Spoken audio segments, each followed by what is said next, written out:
feel about my look? I'm readjusting my look. I'm not sure how I'm feeling about it. Okay. Yeah, I think the shorter bangs look better when you have the longer hair to go along with it, especially with the eyeliner. I look like I don't know. Okay. Hey, y'all. It's Becky here from the Beckisphere, and welcome back to my channel. If you're new here, hi, my name is Becky, and every Tuesday and Thursday, we talk about the climate here. The problems, yes, but the solutions, yes. So if that sounds like something you would be interested in, go ahead and click that subscribe button below, hit the like, comment, share, all the good stuff. And today, if you're here, then that means that you have joined us in our weekly climate book club session. Yay. And yeah, we have been reading All We Can Save, which is Truth, Courage, and Solutions for the Climate Crisis. And it is a compilation of essays and poems written by women in the climate movement. If you hear a voice in the ether, that is my mom, Sandy. Say hi, Sandy. Hi. Apparently this room is now considered the ether. Okay, so it's weird. I cut my bangs too short. They're bothering me. I'm sorry. Okay. Someone tell me that you like my bangs because you gave yourself a pandemic haircut. They just grow so fast that I just feel the need to just cut them shorter so that okay. Moving on. I should just straighten them. 147. Thank you for being there. I should just straighten my bangs. Okay. Yeah. So let's start with 145. 145. Yeah, I was like, it's not 147. All right. So this is the pretty picture because every chapter starts with a pretty picture by Madeline Jubilee Sato. Yes, I've memorized her name now. Okay. And it says, enough of disruption and extraction. How beautiful the quiet work of maintenance to repair the worn down, to mend the torn.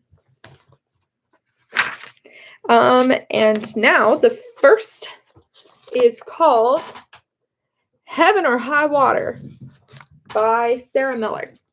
And this one is my mom's favorite. Yeah, I loved this one. She has been raving about this one. She loves it. She loves the combination of facts and sass. Facts and sass, and yet there's humility here too. Yeah, I mean, true. It's all it's the perfect together. Storm. Yes. It's a tough storm. Yeah. Because we're talking, well, actually it's sunny day flooding.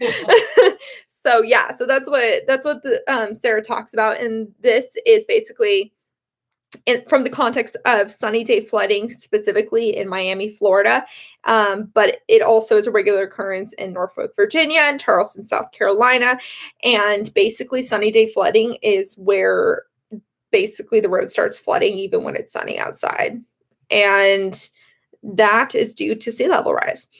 And so she started talking with oh, and actually I want to share this. The sea level in Miami has risen 10 inches since 1990. And in the 2,000 years prior, it didn't really change that much. So that kind of shows what causes it. Yeah. The scientific consensus is that the sea will rise in Miami Beach somewhere between 14 and 34 inches above 1992 levels by 2060. Seems like a really cool book. It is a really cool book. I highly recommend it. Even if you haven't read it thus far, definitely still check it out and, just join along. It's not really needed to start on the first section, but they did it in order on purpose, but you can jump in the middle as well. So thanks for joining. Yeah, so I would say that 14 and 34 inches is a bit of a margin. Yeah. But I think that's mostly because, different studies say different things. Mm-hmm. And that's the thing about science is that, they try to just be honest. And sometimes honesty doesn't look as black and white as we want it to be. But it's honesty. So, yeah. But bottom line is it's going to raise. Yeah. It's going to rise. And yet, maybe if you lived in Florida, you haven't really noticed much. And that is because they have a lot of different short-term fixes that they have been implementing around the state, such as pumps that basically pump the water back out. They don't use flood walls, because as she says in here, the flood walls don't work because Miami is made up of limestone. Is that what she said? I'm trying to remember. I'm jumping around. Too, sorry. But it has like a lot of CODs it's porous material. Yeah, it's made out of porous material. And so it's not like the Netherlands or the Sweden or where Right. they're building walls on rock. The water just comes right under the walls if they were to build the walls. Exactly. Yeah, it just seeps through the ground. And so Yeah. it's not a possibility to just put up a seawall in this location because it just wouldn't work. So they do pumps, and then they've also been raising the level of the streets. Mm-hmm. And the houses and stuff. Yeah. But what she argues in the book is that, I mean, you have to leave your house at some Right. point. So if it won't work for a long period of time and the streets are still going to be flooded, then just raising your homes is a very short-term solution. Yeah. But anyways, I've been jumping around. Let's go to some of my favorite quotes from here. Explain what she's doing, because Oh, that's right. Okay. The narrative of the story, instead of just fun factoids. The narrative of the story is that she went around to different real estate agents and checked out different apartments for sale in the Miami Beach area, and she pretended she was like married and stuff, and she put a ring on in the hotel room. I'm so curious if she's actually married or not. Sounds like not. Sounds like not. But she just she basically just went to a bunch of different real estate people. Just screwed up my hair. And she just basically asked as if she was just a regular person that was going to move into the place, and then she would casually bring up sea level rise and just like, ask the real estate agents like, oh yeah, is this a problem? Like, what's going on? Just to see what their reaction was. Yeah. And she found that almost all of them were like, oh, it's a non-issue. Yes. They basically just didn't understand. They just weren't educated on the problems. Well, and so some of the quotes she has is, one of the quotes here is, there are pump stations everywhere and the roads are raised. So that's all been fixed. Yeah. And another realtor said, but they put pumps in and it's been fixed. Yep. So fixed was. And the one guy said, the hurricanes came from the tropics, from the south, and this was west side of Miami Beach, so they weren't as bad in this neighborhood.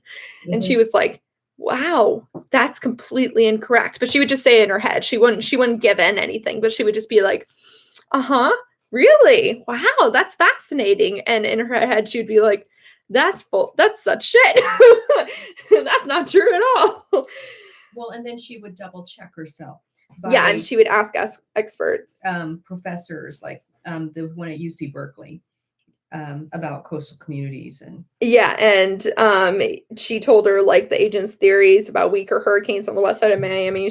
And the professor wrote back, "That's hilarious." Shawnee, they are still building in Miami. We get into that. It's ridiculous. So then another scientist said, the scientists, economists, and environmentalists are saying this stuff. They don't realize how wealthy the area is.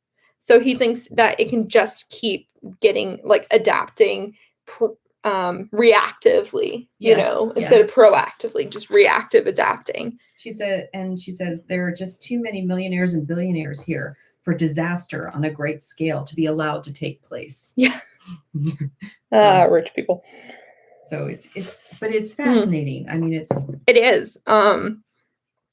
But she quoted this guy named Jeff Goodall in his book, The Water Will Come, which is a great book title. He says, there's always the risk that Mother Nature won't respect the design specifications. Mm-hmm. And another real estate agent said, and basically it said we shouldn't be concerned. Basically, we shouldn't be concerned because we got it figured out, unless you have a family or you're planning on staying here for a long time. Yeah. So there was sort of this knowledge that within 50 or 60 years, the place would not be extremely habitable. But for the next 10 to 30 years, it's probably okay. So go ahead and buy, Yeah. you know. Yeah. So, Yeah. And she also, because it's common to compare like Miami to the Netherlands, because both of them have that flooding issue. But as we talked about, like the soil is different. So like even the solutions in that way would be different, but also the Dutch have spent billions of dollars on climate resilience and Florida has only spent millions of dollars. And unfortunately, that makes a very big difference. The Dutch strategy is holistic, accounting for how this thing will affect that thing, etc. Whereas in Miami, they've just installed some pumps and raised some roads and buildings, which kind of ignores the issue that a place to live is really only useful insofar as nearby goods and services, and the streets and sidewalks for reaching them are not underwater. mm-hmm. And for some more clarification, some fun fact is that by 2030, which is in 9 years, there will be about 45 days of sunny day flooding per year in Miami. In 2045, so just 15 years later, there will be about 240 days of flooding. So every 2 out of 3 days in Miami will be flooding. That's amazing. That is disturbing. Like, that's problematic. And I guarantee a lot of people there don't know that. Like, when they're looking to buy the places, the real estate agents that are selling those locations, they honestly just don't know that. Yeah. And that's something that she also says is she's like, well, I just bought a house in Northern California where I know it's probably going to get burnt down in a couple of years because of the forest fires. So I'm no better. I loved that about her. Yeah. So she's trying to understand how the Florida people are able to sell property in this environment. And yet at the same time, she acknowledges that she's in the same situation as a purchaser. She needs someplace to live. And she's like, if these people didn't sell me this, then they couldn't eat. Like this is their job, so they kind of have to have this optimism and just assume it's not that bad, because if they recognize actually how bad it was, then they wouldn't be able to do their jobs. Yes. So, it's built on limestone. Page 150. Is that what you were looking at? Yes. Too? Yeah. Because of course we highlighted the same parts again. Yeah. Seawater will just go under the wall like a salty ghost. Like a salty ghost. I love that. I love that too. And then she also talked about how while wealthy Miami Beach might be able to be fussed over, there's like no attention given to the lower income areas and the lower income areas have to beg for an ounce of the attention that Miami Beach gets. That is sad. And I like this part where she says, the whole time I was there, so she was in Miami and she's like, honestly, it's beautiful. I love Miami. It's gorgeous. And she said, the whole time I was there, I was like, yeah, I can see why no one wants to admit how fucked this place is. She said that for not me. I'm just quoting her. And she also stated, get more efficient and find the right incentives to encourage the right kind of enterprise. That's the neoliberal thinking on the reasonable way to approach this stuff. But my friend wondered, what if the mature thing to do is to mourn and then to retreat? But I liked that, honestly, because it's true. Sometimes, like, you just, the right thing to do is to bow out. The right thing to do is to say you can't win the water. You can't beat the water. And that comes with the adaptation part of climate change, is that some effects will happen and we're already seeing them. And that means we kind of just have to recognize that there are some locations that we're just going to have to say goodbye to, which is hard. Mm-hmm. Yeah. Kind of reminds me of one of the latest Taylor Swift songs. It's Time to Go. Move on. Sorry. But yeah, so, and then she also mentions that cholera is also going to become a bigger issue with sunny day flooding. And when it does rain, which it's going to rain more because of climate change as well, that also impacts the flooding and makes it even worse. So, yay. Yeah. So I said all the other parts I wanted to say on this. Anything else I missed, Mom, that you wanted to? No, as long as, no, if our motive is profit, we're going to keep burning cheap fossil fuels and sea levels are going to continue to rise. Yeah. And people have to live somewhere. Yeah. She does talk about Piazza San Marco a little bit there. But it's interesting because Piazza San Marco in Venice, they have spent, I don't know how much money on those underwater walls that have just been deployed that will raise up when the tide comes in. Yeah. To try to keep the water out of the city. Yeah. I mean, so that's another example of we're comparing the work that we're doing with just millions of dollars to what other cities are doing with trillions of dollars. Like, we have to take it financially seriously. Yeah. Because that's the only way. Like, we can't half-ass it. Hey, Nando. Sometimes it feels like nothing is ever going to be done about climate change because it's not profitable. We just have to change that narrative because honestly, that's sorry for being a Debbie Downer. This is a climate change channel, sir. It's the way it is. It's the nature of the topic, but. Nope, she has to let the cat in. Oh, dog. Sorry, dog. Okay, bye. Yeah, we just have to change the narrative of that because, again, what we have to lose is only half of the story. If we do this climate change transition right, we are building more jobs, we are creating more equity, we are enhancing our way of life, health-wise and mental-wise and living-wise.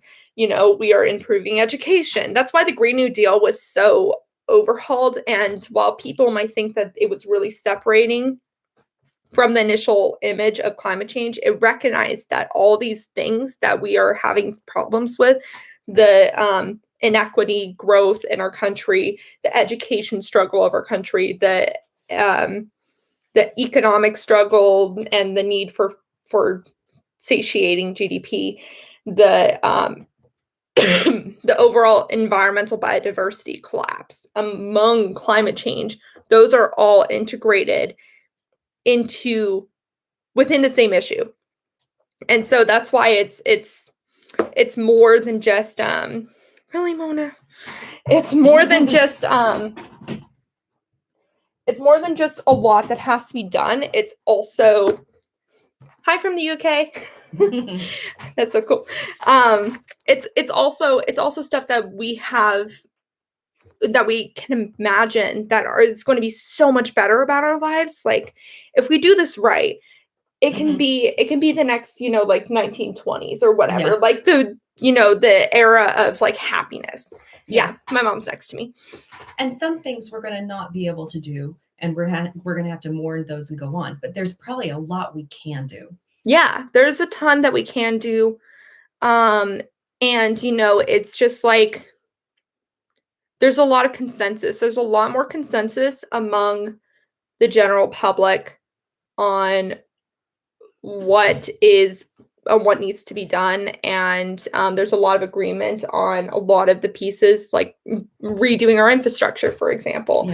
Redefining what a workday even looks like. Just things like that. Rebuilding our education system. There's a lot of stuff that is that we are able to do that will enhance our lives, and we just need the politics and the governments to mirror what the actual public wants. Yeah. And that's one of the issues that we're picking at right now. Lemon Drop says, wrong, you can do more than you think. Pick up a shovel and fix our infrastructure. There you go. Yes. I like it. There's a room for everyone. Okay. So there's a poem next. Yeah. Okay. So now we're going to go into a poem. Run for office. We'll work on it, maybe. Yeah. Okay. This is called Man on the TV Say by Patricia Smith. Go. He say it simple. Gray eyes straight on and watered. He say it in that machine throat they got. On the wall behind him, there's a moving picture of the sky dripping something worse than rain. Go, he say. Pick up y'all black asses and run. Leave your house with its splinters and pocked roof. Sorry. Leave The pork chops drifting in grease and onion. Leave the whining dog. That one made me sad. I know. Your one good watch. That purple church hat. The mirrors. Go. Like our bodies got wheels and gas. Like at the end of that running, there's an open door with dry and song inside. He act like we're supposed to wrap ourselves in picture frames, shadow boxes, and bathroom rugs, then walk the freeway, racing the water. Get on out. Can't he see that our bodies are just our bodies tied to what we know? Go. So we'll go. 'Cause the man say it strong now, mad like God, pointing the way out of paradise. Even he got to know our favorite ritual is root, and that none of us done ever known a horizon, especially one that cools our dumb running, whispering urge and constant. This way, over here. There was some vernacular I was having trouble with, but I think I got it. You got it.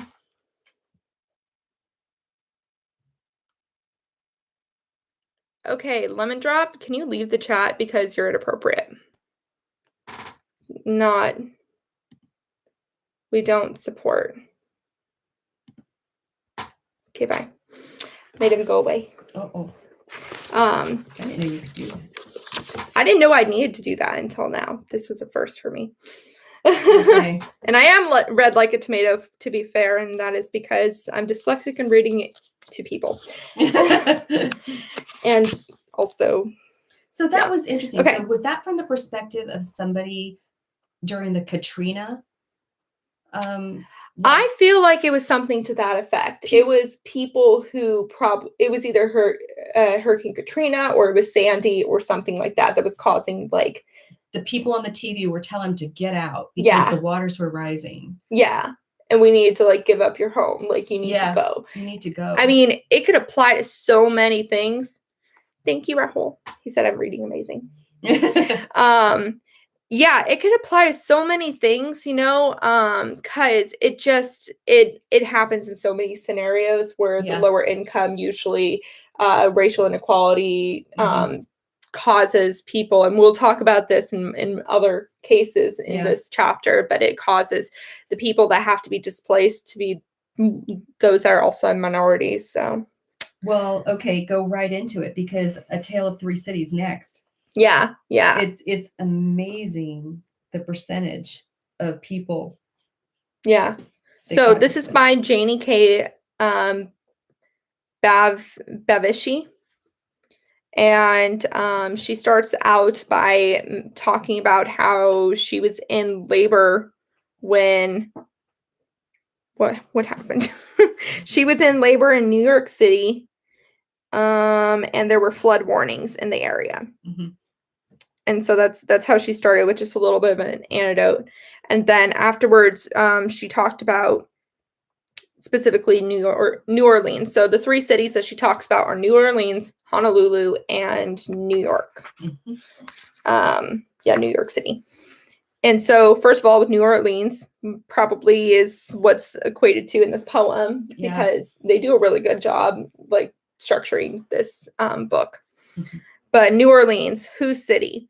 When Katrina struck and the levees protected New Orleans failed in August of 2005, around 80% of the city was flooded and more than 1,000 people lost their lives statewide. Vast areas of many neighborhoods were inundated, submerged under more than 10 feet of water. The storm displaced more than 1 million people in the Gulf Coast region, while some returned home within days. Up to 600,000 households were still displaced a half a month later. The population of New Orleans fell by more than half, from more than 480,000 right before Katrina to about 230,000 in 2006.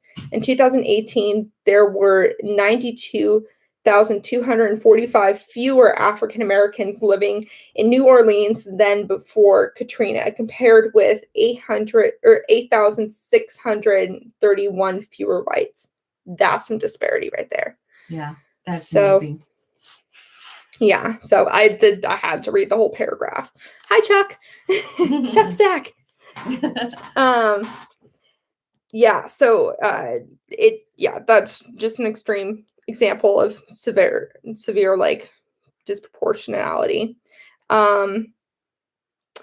And then when they were trying to figure out what to do to rebuild the city, they found the engineers developed complex draining systems and flood protecting levees that allowed the city to expand into former marshland. And then because they basically tried to over control nature, it resulted in the accelerated like giving out of the land around New Orleans, and the levees that were supposed to protect the New Orleans town from the river when it flooded, because the land beneath them was giving way. It made it easier for them to flood, and the levees that were supposed to prevent the Mississippi River from ended up preventing the Mississippi River from delivering replenishing sediments around the coastal wetlands to act as a buffer for the storms. So that resulted in the storms being worse. Oh, I'm so glad you've been reading it, Charlie. Our Changing Climate. Oh, good. Yeah, I'm so glad you've been reading it. It's so good. Are you referring to my reading? Well, thank you too. Yeah, so basically that's so we kind of shot ourselves in the foot, bottom line. Yeah. Humans kind of shot themselves in the foot, story of our lives. So did you see that at the top of page 158? Due to land sinking, sea levels rising, and wetland loss, 1,900 square miles of coastal land has disappeared since 1932. Mm-hmm. That's a ton. It's a ton. 1,900 square miles. Yeah. Yeah, there's a lot of good statistics in this part. Like, it was hard not just reading the whole thing out loud because I was just like, there's so many good statistics mixed with beautiful writing. Yes, please read it, Charlie. It's so good. Yeah, so then she started talking about, what I was referring to earlier was basically how they got into that position. And then they started talking about what to do after Katrina. And it was difficult because they brought out what she called the infamous green dot map.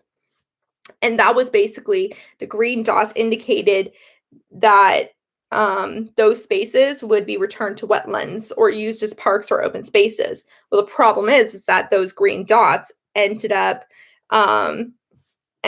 being mostly African American communities that would not be allowed to rebuild.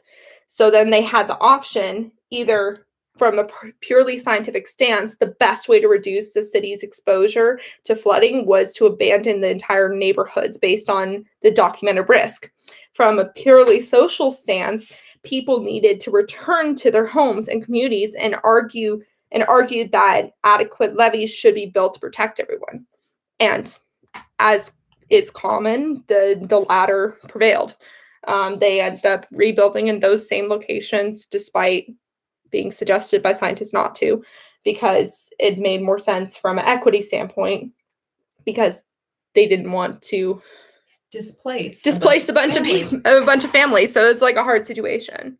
I wonder if there could have been some other solution though, like moving neighborhoods to a different area so that people could stay in New Orleans, but they would be at a safer place. Honestly, it would have required money that I don't think a bunch of white leadership wanted to give. If I had to guess, I would say that's probably what happened, because those were the two options that wouldn't have required funding from the government. You know what I mean? Yeah. But that's just my guess. So then a bigger levee was built. Yep. By the U.S. Army Corps of Engineers, who's brought up many times in this section. Yeah. And soon after that was completed, the Corps revealed that due to sea level rise, the levee system that was just built would probably be ineffective by 2023. So 2 years. We got 2 years. Shoot. Yeah. Well, I guess when was the hurricane? It was 2005. So they probably finished building it in like 2007 or something like that. So it would help the community from 2007 to 2023, which is something, but it would fail. Yeah. And she said at the end of this section that New Orleans' misguided efforts offer many lessons for other cities, primarily that plans to prepare neighborhoods for climate change must be developed in an inclusive way that provides ample opportunities for engagement. Where can we live and where must we leave? So I think that's another reason why those were the only two options available, is because they really didn't adequately explain to people why they needed to move. Right. You know, there wasn't really any climate communication in the conversation. It was just either you guys need to leave or no. Like, Yeah. I don't think that there was We don't adequate know. explaining, but that's another guess. Okay, the second location that we're going to talk about is Honolulu. I love saying that name, Honolulu.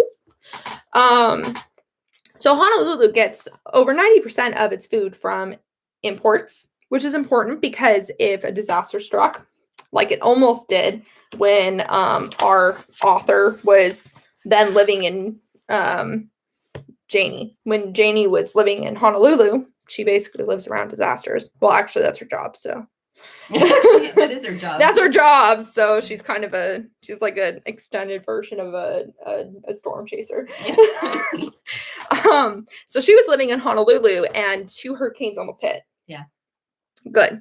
And the US basically was like, hey, by the way, if you guys end up getting hit by that, it's probably going to take a full week before disaster relief is able to get to you because of how remote you are.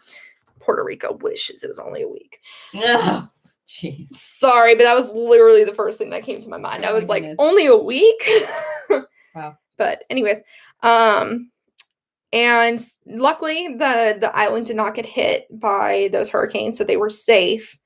But so she was there during that. That's how she introduced the idea of Honolulu and its vulnerability. And then she starts talking about Waikiki, which is like one of the main beaches in Hawaii and the islands in general, and it generates 42% of Hawaii's tourism revenue, which is about $2 billion a year. But the beach has erosion problems. They're losing sand. They're losing sand due to builders developing too close to the beach. And they lose about 1 foot of beach every year, which is a lot. That's noticeable. That's a lot. And yeah. So trying to figure out what to do. Yeah, they're trying to figure out what to do because sea level could rise about 3 feet by mid-century, so they really don't have that much time. So in 2015, Honolulu City Council passed legislation requiring businesses along Waikiki to help pay for long-term beach management, which I think is a pretty good idea, you know? Mm-hmm. You guys are invested. You're part of the problem. Help us fix it. You're benefiting. And you're benefiting. Yes. Dollars. And she also says that Honolulu's predicament isn't unique.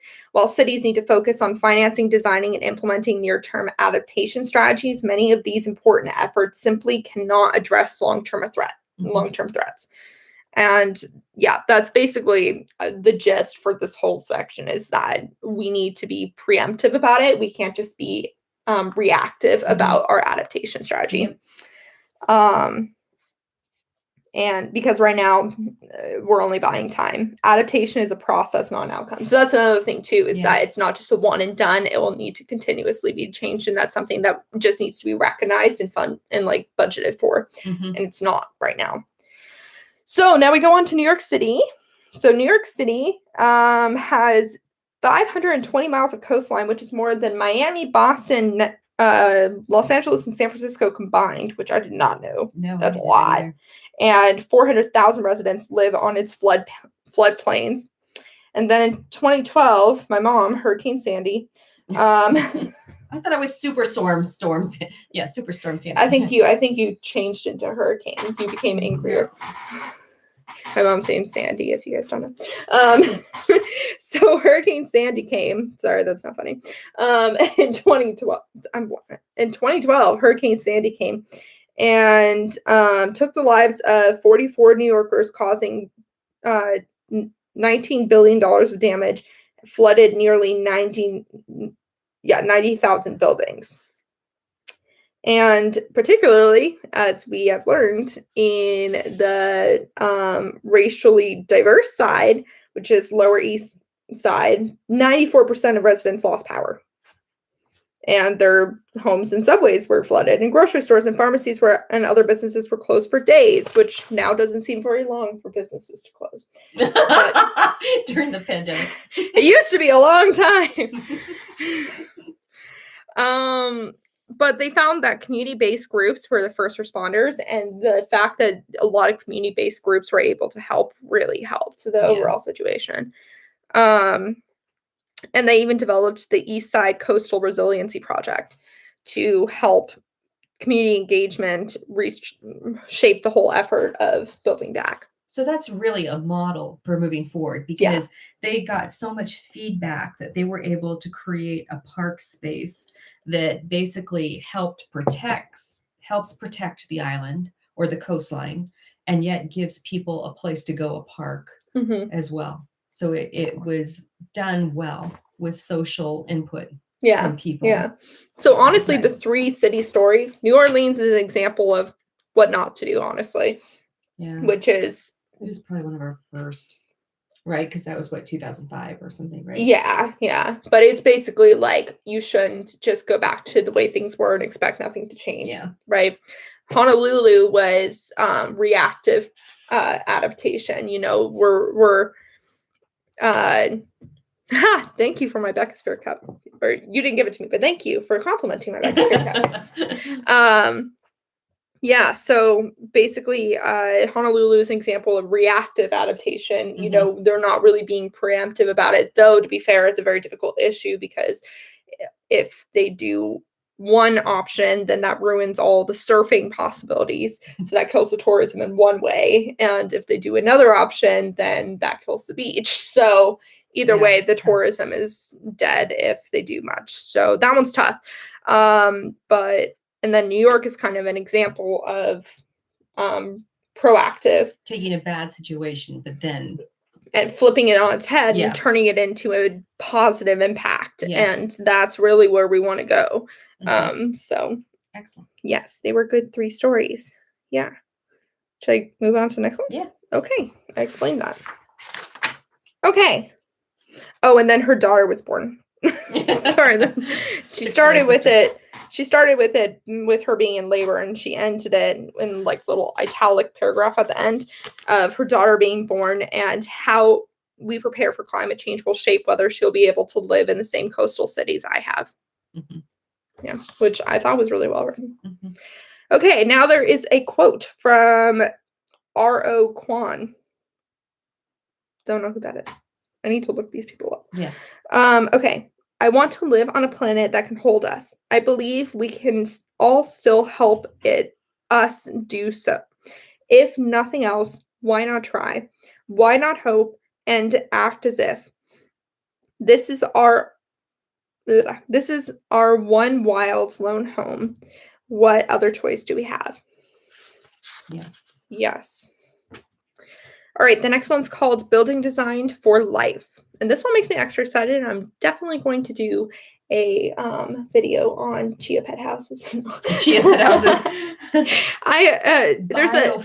They're called Biophilic Designs, but I call them chia pet buildings. Which that's a very simplified way of putting it, but yeah. So more than 90% of our time is now spent indoors. I think that was about 100% of my time today, except when I took out the trash. I need to think about that. Okay, so there's a growing separation between us and nature, and it's contributing to climate change. And 40% of energy goes into our buildings. So that's another reason why it's not great that we are spending 90% of our time indoors. Many buildings are made up of too much glass, yet without operatable windows. They overheat like greenhouses. Ironic greenhouse. Then guzzle energy to cool down. And we are basically sending materials across the world and ignoring alternatives that we can find locally. And our buildings are just not really fitting what we actually need. And in the end, they are human habitats. So we need to treat them as such. When any existing building is renovated, it reduces daylight and natural ventilation and it opens up to the outside. Mhm. Zero carbon buildings use no fossil fuels during construction, renovation, or operation, which is crazy to even think about. But so they call them biophilic designs because philic means love and bio means life. So it's a love of life. And it's a strategy to reawaken hopeful and positive connections between people and nature. And do you remember in one of the previous sessions, I said, I don't want to live in a city that is all concrete. Right. That is just terrifying to me. I want to live with nature. And so this really appealed to me, this section, of how we can try to do that. Yeah. And so she says that, did I say the name of this person? Amanda Sturgeon, by the way, is her name. Buildings Designed for Life is what it's called. So Amanda says that transformations of space precipitate transformations of creativity, healing, and learning too. Just 1 hour in nature has been shown to improve our memory and attention by 20%. That's a lot. That's a lot. I need to take more hikes. Yes. And it may be hard to picture now, but buildings of the future will eliminate heating and cooling systems for most of the year and rely on natural ventilation and daylight. Already, a combination of very high efficiency and passive solar can maintain comfortable indoor temperatures with outdoor temperatures as low as 45 degrees Fahrenheit. Yeah, it is very futuristic, Rahul. And the cool thing is that it could look futuristic, but it might also just not necessarily look futuristic. I feel like it can have kind of a cottagecore sort of style to it. It really depends. But the cool thing also is that every building can really be based on where you are. Shauna says, do you have a picture of a biophilic house? Is it a green roof? So there's like many different things. There's some things that are more visual. So like, for example, it could be a green roof. It could be solar energy and then having sort of a cooling effect, as some solar panels are able to have, is that basically when the water evaporates, it cools spaces. So there's like some natural ways of doing that. And then there's also like double or triple pane windows, which just reduces the amount of transferable heat from inside to outside and vice versa. There's certain building structures that are ways of building which move with the light more so that there's just less electricity required. But then there's also things like having more plant elements within it. Naturally, nature around you cools the space on its own. So that's one of the reasons why we like greenhouses, for example, is because it has that sort of natural cooling effect to it. But there's a lot of elements to it. So there was something called the sheet, and it said there's a living building challenge, and I had looked that up. It's by the International Living Future Institute, and you can't really see this very well, but there are a lot of different types of looks. So a lot of it is about, again, what Becky was saying about the insides of the house and the windows. So you can scroll up a little bit more, and there are several buildings that they've done. So you can see that some of them look more futuristic-y than others. Some look more integrated with nature. I moved something. That's okay. But so that's an interesting website. Definitely a video coming up. I do want to do a video on that. That is interesting. Yeah. Good question. Yeah, very good question. She cites the example of the Taraware is the first cultural center created in generations for the Tahu Maori in New Zealand. I'm guessing that's an indigenous group. Yeah. And she described in her book Creating Biophilic Buildings. So if that interests you, definitely also check out her biophilic or Creating Biophilic Buildings. Nando says, you say chia pet houses, and I was hoping it'd be shaped like Bob Ross. I mean, if you can make it biophilic. No, I was just talking about the grass growing out of it. But we could do better than grass. Use indigenous plants. Yeah, here's that building. Oh, okay, cool. So they used locally sourced like wood from the area, and they designed it in a certain way that worked well with the light and mud bricks, and so there's just a lot of different opportunities. Yeah. Light creates sensory variation as the sun casts dramatic shadows that move across the rooms throughout the day and seasons. Natural ventilation and openings to the outdoors allow the space to be full of sound, the sound of wind and laughter of children running in and out of the central cafe. That's cool. So not only is it just a cool building, and not only is it environmental, but it also ends up being more of a figurehead of the area too. Yeah. That's another thing that she mentioned, is that with these buildings, they can really become a cultural point to the area that you live, and can make different houses be more unique to the area. Yeah. Which I think is just cool sounding, honestly. Yeah. Yeah. Doesn't it seem like where Frodo lived? Yeah, exactly. Where Frodo lived. That's why I'm thinking about the chia pet thing. Just build us into the mountains. That's right. So now the U.S. Green Building Council's LEED rating system now refers to biophilic design, as well as the well building standard. And then, as Mom mentioned, there's the living building challenge. And biophilic design is the underlying design solution for addressing the impact of the building sector on climate change.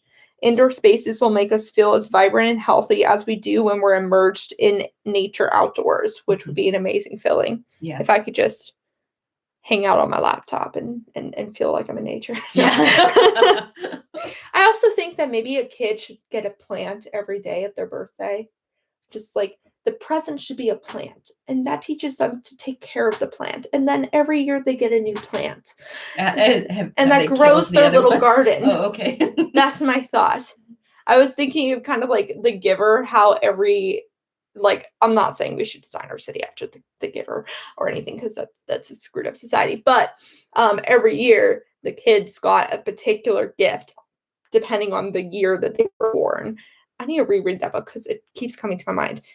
And I was thinking it'd be funny if it was like a cultural acceptance of, instead of getting materialistic items, you just get a plant every. I would want snap peas personally, but you could request the plants. There's still options. I don't know. I just thought that would be funny. My poor kids in the future. Okay, so we will develop a deeper connection to ourselves as earthly beings while inside, while lightening the impact that our human-made habitats have on the world. Yeah, that's just the perfect combination. What kind of plants are best for babies? Now that's a good question. Definitely edible and not poisonous, right? Yeah, definitely not. Probably not cactus. Maybe carrots. I don't know. That's a very good question. Okay, way to just poke a hole in my theory, but that's fine. Okay, maybe up to a certain age. I don't know. Okay, so the next thing is a poem, and it's called The Straits. It's by Joanne Navakuk Kane. Shoot, and there's words I can't pronounce in here. Uh-oh, my connection is unstable. That's problematic. Can you guys see me? Can someone message me if they see me, because I'm getting like a low signal. Yep. Okay, cool. Good. Thank you, Shauna. Okay, so I'm going to attempt to read it the first sentence. I might butcher, but the rest will be okay. Oh, yeps from everybody. Thank you, guys. Okay. Labrador tea. Say a comic. A matted growth beneath the most shallow depth of snow on record in all our winters. Okay, I'm going to redo that paragraph because I butchered literally every word. Okay. This is called The Straits. Here we go again. Let 'em, Labrador tea. Sayamuk. I hate that word. It's a native word, I think. A matted growth beneath the most shallow depth of snow on record in all our winters. Pausing up bluff from the edge of ice, I broke from branches leaves to pin between my teeth and tongue until warmed enough for their fragrant oil to cleanse you from me.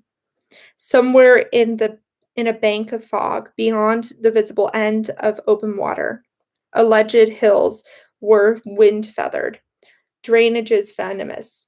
In routes along the shore forever slipping under, I am reminded, in the city, one finds it simple to conceive nothing but a system and nothing but a world of men. That one's very abstract for me. I'm going to have to think about that. Yeah. I read it before and I thought about it, and I think she's contrasting the her interactions with nature and different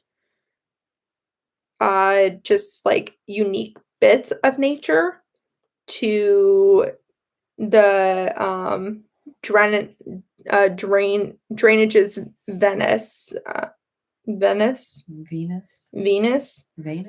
I don't know. And basically like the city life versus like the nature, and how we can forget about nature when we live in a city because the city is poorly designed. Yes. It's the city itself is okay. It's just the concept's not working for us. Okay, hold on, I'm dying. This next one's about capitalism. Yay! Okay. Yeah, this is called Catalytic Capital by Regine Clement. And she starts with a quote from Rose Macario. The plain truth is that capitalism needs to evolve if humanity is going to survive. It's a very blunt quote. Yeah, it is. So first she talks about how B corporations, which by the way, if you haven't heard of B corporations, they're it's basically a form of business with standards that are friendly. Yeah, it's a form of business standards where if you're certified as B Corp, it means that you've gone through these stringent standards to lessen your social and environmental impact in your business decisions. Like Patagonia. Yeah. Is a B Corp. So she references Patagonia, Beneficial State Bank, and the clothing designer Elaine Fisher, among many others. Well, so the B Corporation companies, 33 of them paid for a full-page ad in the New York Times to encourage CEOs from the Business Roundtable, which is a big association of 180 CEOs of large business companies, to join the B Corp, basically. The Roundtable had just made an announcement that making money for shareholders should no longer be sole objective of a corporation, and B Corp was like, yeah, we've been saying that for years. Come here. Yeah. So that's how she starts talking about the issue of capital. And she says that we are a society overly driven by capital and wealth, rooted in our desire for money. The time has come to rethink the relationship among our economy, social progress, and ecological systems in the way of systemic transformation, departing the unsustainable practices of extraction, production, and consumption that have supported blind economic growth, while moving to a set of practices that recognizes a long-term value of a sustainable economic system, which will allow us to maintain a livable climate. I did a pretty good way of piecing random parts of the paragraph into one sentence. That's what they were talking about. And then she talks about the Accumulation of Capital, which is a book written in 1913 by Rosa Luxemburg. Because even way back then, Luxemburg talked about how economic expansion and the resulting devastation of the environment and communities is not the deficit of capitalism, not a defect of capitalism, but an inherent feature of it. So she was really against capitalism. Tesla is an example of capitalism doing great things to combat climate change. Yes. So then we go into how she says, now how can we use the mechanisms of capitalism as it currently exists to transform it? Mm-hmm. And she says that Luxembourg would probably be skeptical that this idea was even possible because Luxembourg was, again, very against the idea of capitalism in general. But Regine says basically that we need to work with what we got. And we got capitalism, and it's very unlikely that we're going to be able to completely undo capitalism to fix climate change. So we need to work with it. And she is really the epitome of working with it. She is. Yeah. So, yeah, we need to tax greenhouse gas emissions. That's definitely one of the many things that we need to do for sure. I wish we started doing that in the 90s. Yeah. But we can definitely start doing that now. But we're going to need some good legislation to back that up because it needs to move faster than just letting the markets roll. So she's an interesting person because she is using private capital. Yes. Rich families. Yeah. So she's basically talking to rich families and telling them where to invest. Yes. For climate solutions. That is her job. It's a company that she did she start it? Yeah, she started a network of US-based family offices aiming to accelerate capital into climate solutions. And it started with 100 families, and now it is now it's more than 100 family offices and other aligned investors who manage roughly $500 billion and invest in $1 billion annually in climate and sustainability solutions. I'm not going to stop curling my hair, Mom. Sorry. She's telling me to stop offline. I'm sorry. Okay, I'm going to do the other side now. So she basically kind of goes under the radar the real workings of capitalistic society and works with the rich families that have the accumulation of wealth and helps them invest in good locations. Yes. So the mechanisms of CREO, which is the company's name, are straightforward, and it is we bring investors together to share investment thesis and insight. We fill in knowledge gaps by conducting research on new investment strategies. We build relationships among aligned investors to accelerate their collaboration, and we provide investment opportunities that enable the community to act on what they learn. And she actually spoke recently during a session. If you look on the All We Can Save social media accounts, you'll find that there was a recent session where she and two other writers from All We Can Save were all talking about climate change and capitalism. It was a really good talk. Mom and I need to finish watching the second half of it, but it was a really good talk. So I highly recommend checking that out. If I managed to put in tags, which I didn't in the last video, I never got around to. If I need to do it, I'll put it somewhere here if you're watching the recorded version, hopefully for the link for that, if I can. Okay. So she brings up how the world's richest 1% have carbon footprints that are 170 times higher than the poorest 10%, and that there's a major carbon inequality on who's creating more carbon. But we need to work with the reality of the situation instead of what we just want the whole thing to look like. So that's what she's doing.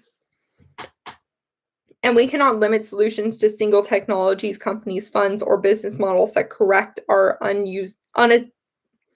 unsustainable economy. Investing in renewables should be paired with other systemic measures, such as implementing a carbon price through federal legislation, as we were just talking about, or imposing a moratorium on coal, which we should definitely do too.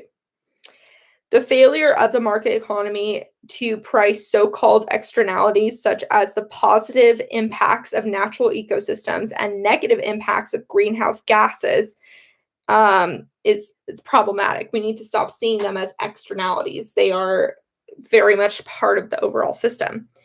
And This next part is important to me. You know, we need to stop just measuring on financial performance and GDP. Yeah. They talk about EBITDA. Earnings before EBITDA. interest, taxes, depreciation, and amortization are taken into account. I never even heard that. I've used it in business, but both metrics lack a holistic perspective, failing to consider externalities and thus rewarding and reinforcing destructive capitalism, despite its harms to people and the planet. Yeah. Yeah, we've just got to get away from having GDP as the only thing that we care about. Yeah. It can't be. Because I'm sorry, we just saw that in like the difference between this last administration and our current administration. You know, Trump judged everything on the growth of GDP. He assumed that the country was doing great when the GDP was soaring, and he always bragged about it in his rallies about how great the stock market was doing. And meanwhile, people were suffering and dying and going homeless and starving and stuff, you know, while the stock market was growing. And so it just really shows how disconnected that is. Yeah, but from we need to reality. have better metrics. Yeah. Yeah. And we also need to spend trillions of dollars. She said straight up. We need to stop being all squeamish about spending money, because we have to if we're going to survive this. And we're going to spend the money anyway. It's just a matter of, are we going to spend the money to preserve what we have, or are we going to spend the money to clean up the messes after the messes have happened? Exactly. Natural disasters are hella expensive, and they're only going to get worse. So we're going to spend that money anyways. We might as well spend it proactively instead of reactively.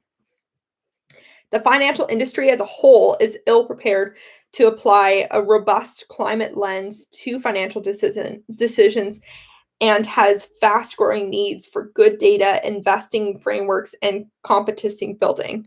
So if any of you guys are interested in figuring out what career path you want to go down, yeah, climate investing. Oh, wow. I was about to look at what the next thing was I highlighted. It was climate investing. Okay. I did that subconsciously. So yeah, she calls it climate investing. And we actually have started to see that with some forms of stock markets. We're starting to see them actually look at the impact of the environment with certain companies. And investment funds. Investment funds, yeah. Yeah, in not just stock markets, but it was the S&P 500. Yeah. Is that a stock market? I don't know these things. Yeah, it's a stock market. Well, so I was right. Index. It's an index. Okay, index. That's what I meant. My brother's the economist, not me. But yeah, so basically, like recently, the S&P 500 dropped a lot of fossil fuel companies from their portfolio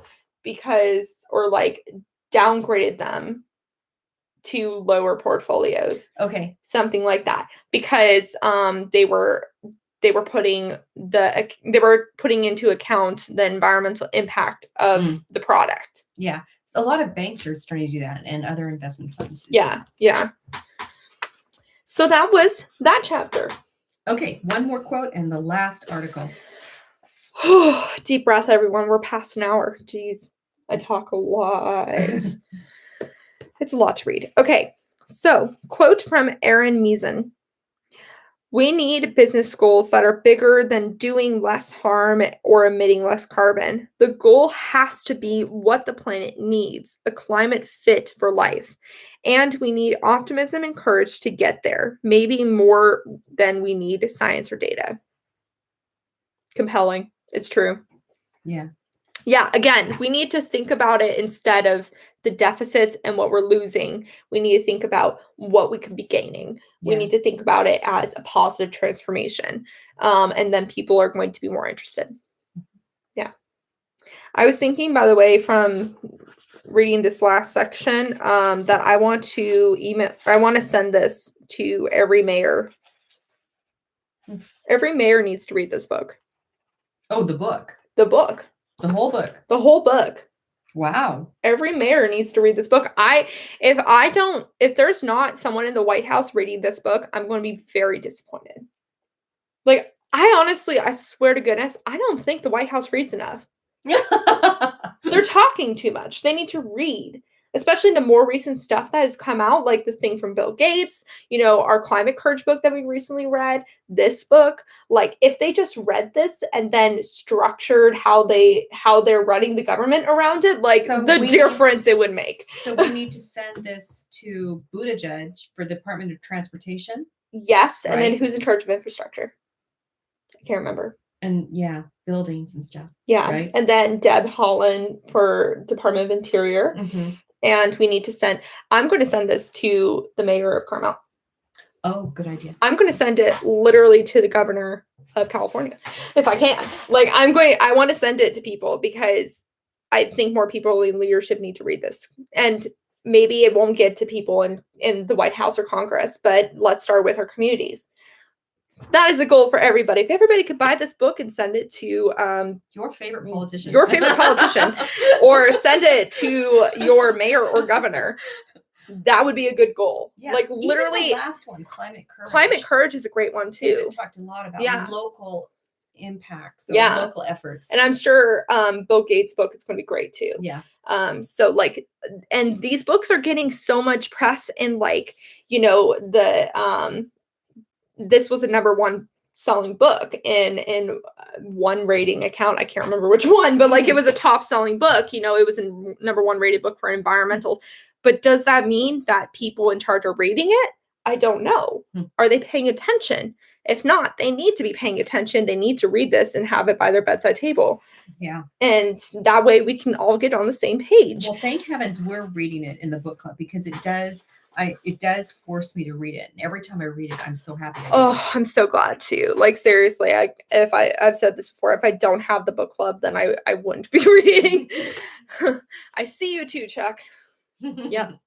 Okay, so the last one is called Mending the Landscape by Kate Orff. All right, so she talks about how her hometown, Crofton, Maryland, is the suburban dream. Like it is 2-car garages, single family houses, and a golf course, And she says, so basically it's a car-centric logic, increasing auto emissions, standalone homes demanding loads of electricity, and sprawling, accelerating habitat fragmentation. That is another way to look at it. Mm-hmm. And that is also suburbia. True.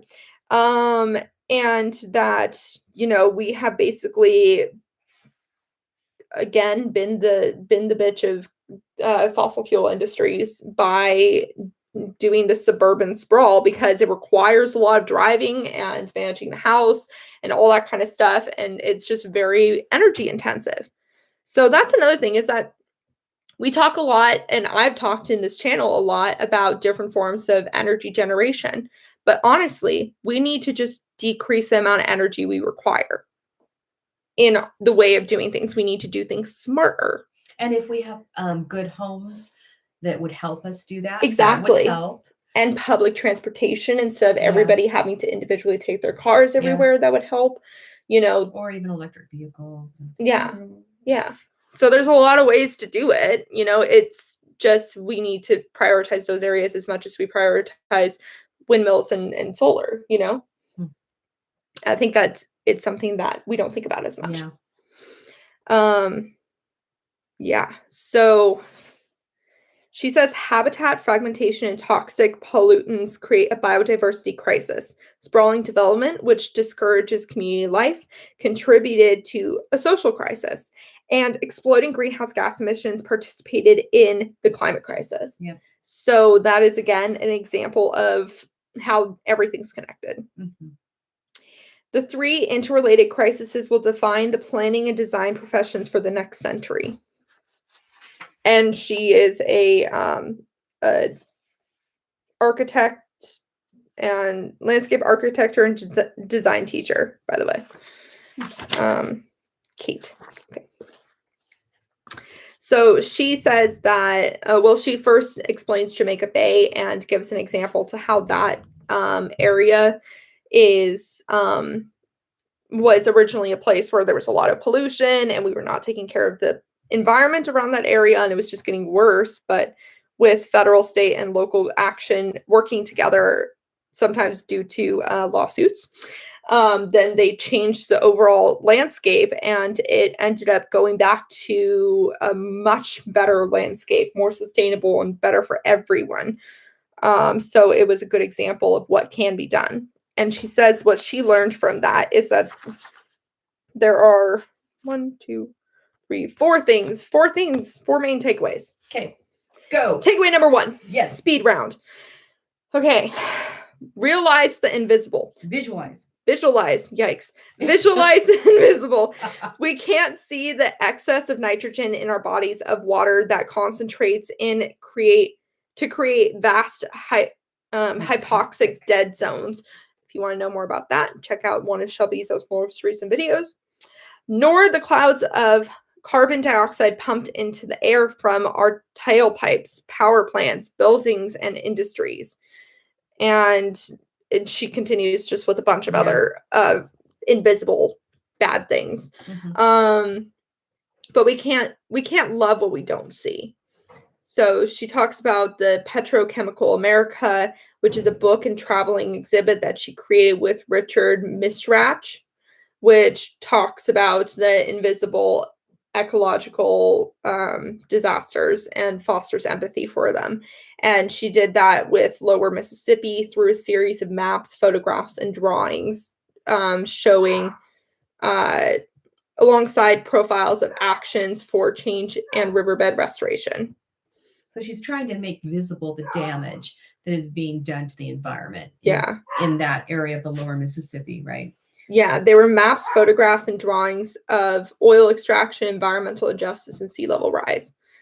And visuals are so powerful. Mona, I'm going to kill you. I shouldn't say that online. I have to tell you that the visual of when I went to San Diego to the Scripps Center, there was a visual of the Arctic ice melting. Yes. And having gone from so big to so smaller and then to smaller. And that was actually probably my first realization of climate change was through those pictures, because those pictures were so intense. Boy, what was my first thinking of climate change? I don't know. That's an interesting question. Tell me in the comments, what was your, if you've read this far, tell me in the comments, what was your first impact of climate change? Like that really impacted you. The thing that made it click for you. Yeah. Yeah, I don't know what mine was. We're gonna wait until you write. No.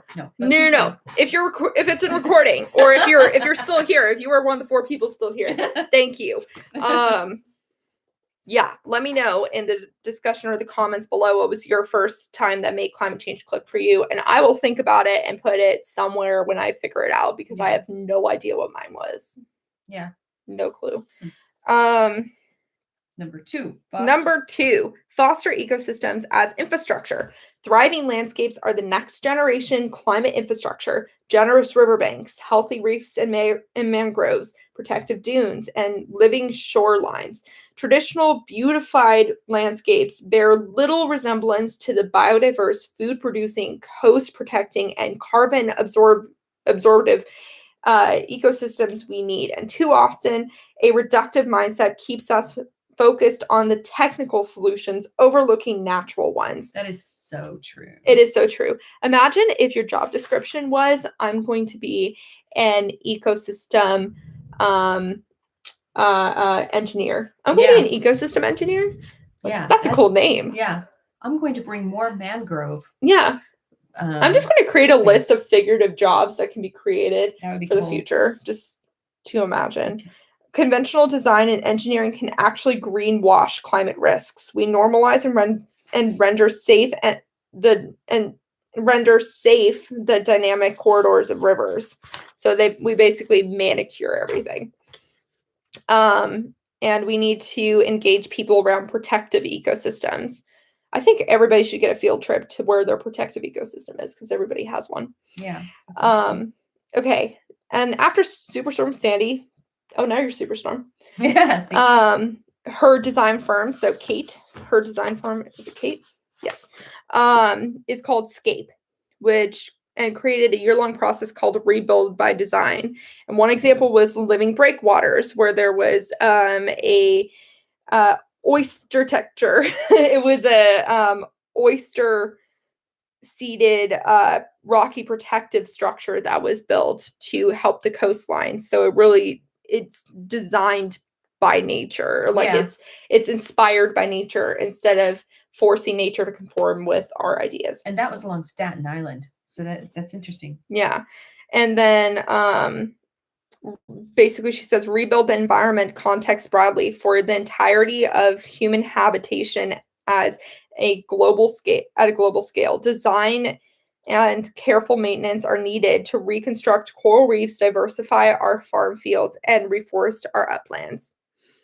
And yeah, so we need to work on that. Mending our ecological infrastructure and pairing it with renewable energy should become the highest priority for a profession of landscape architecture. That's way cool. Mm-hmm.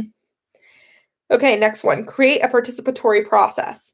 We need to informed and empowered public to consider the trade-offs and transitions ahead, and communities must be engaged in co-designing the biodiverse, low-carbon, climate-conscious physical world we want to manifest. Yay. Distributed energy systems and public transportation need to be integrated into the fabric of our systems.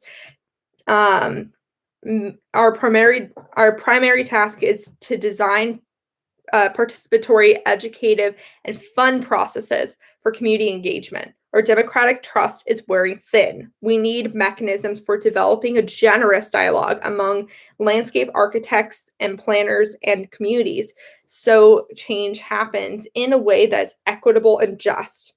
Rather than conceiving a master plan at arm's length, we are workshopping and co-creating with residents, building on decades of local leadership of the river. So she's saying that she's doing that now in Atlanta.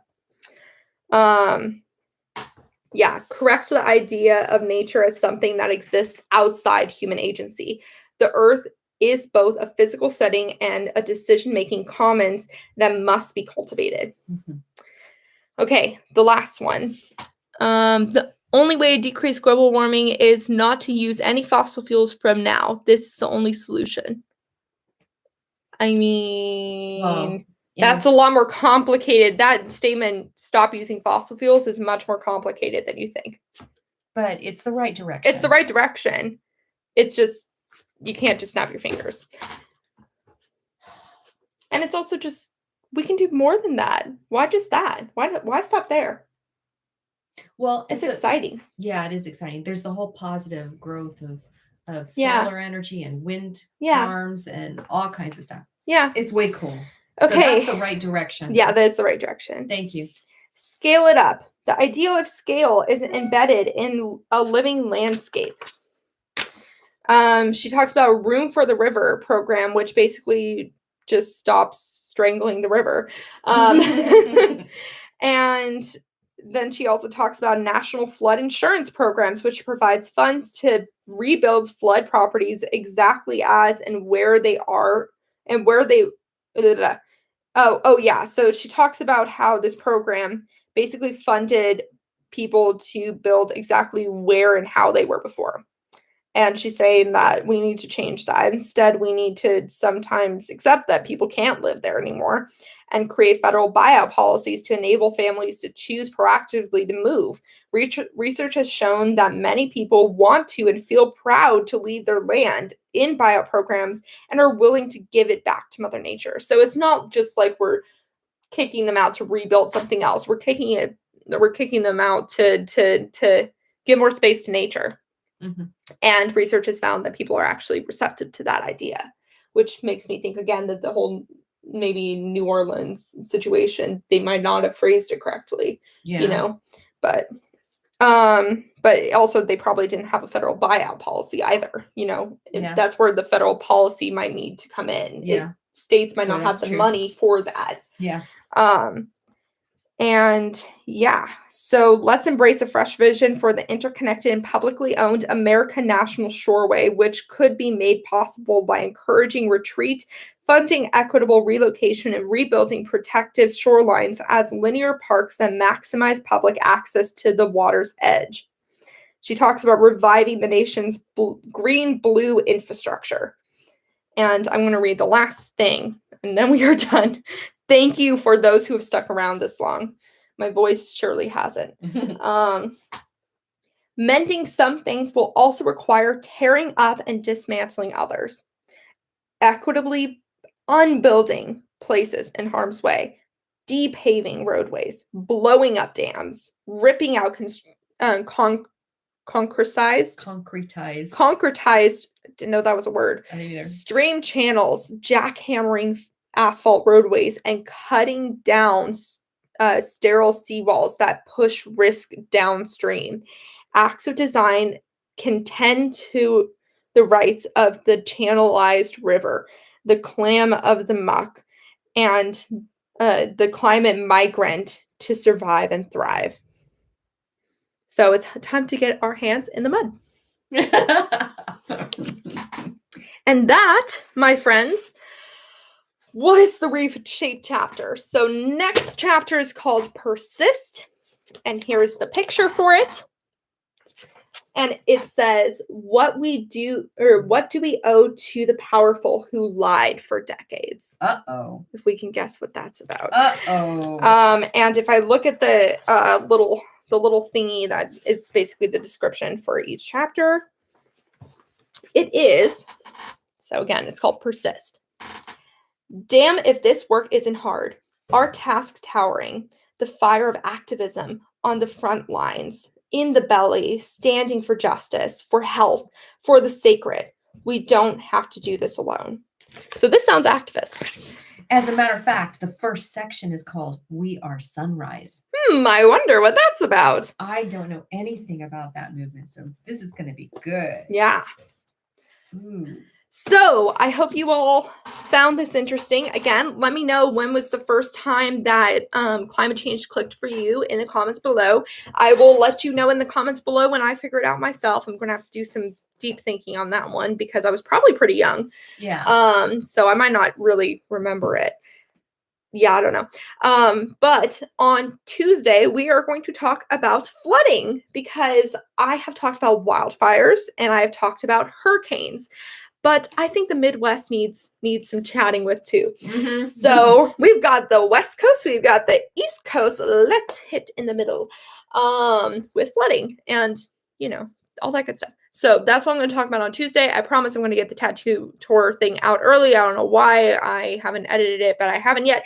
And remember to talk about the climate every single day and to support your local news organizations. And I will see you all in the Beckosphere on Tuesday, unless I do the tattoo tour earlier. Okay, say goodbye, Sandy.